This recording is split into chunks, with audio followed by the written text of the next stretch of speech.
What's up, guys? Justin here. Wanted to talk to you about something that we run into from time to time, and that's intermediary agreements. Wanted to fill you in on what our policies are around it, which they're a little bit different than other brokerages, and also how, if you find yourself in that situation, how we want you to handle them.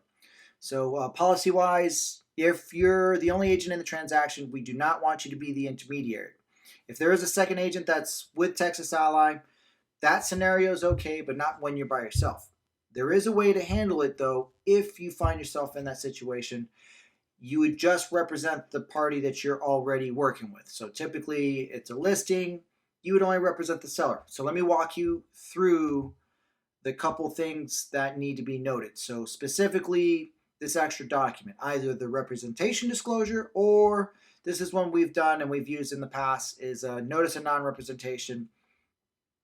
Both do the same thing for the most part. Ours is kind of double emphasis where it says you represent one party, and then specifically that client in this situation would be the buyer is a customer, not a client. All right, so let's go real quick. Only mark yourself as representing one party. Don't ever mark yourself as the intermediary. And then in the representation disclosure, if you haven't seen it before, again, it's just putting it explicitly in writing and then asking them to sign it so that there's no ambiguity.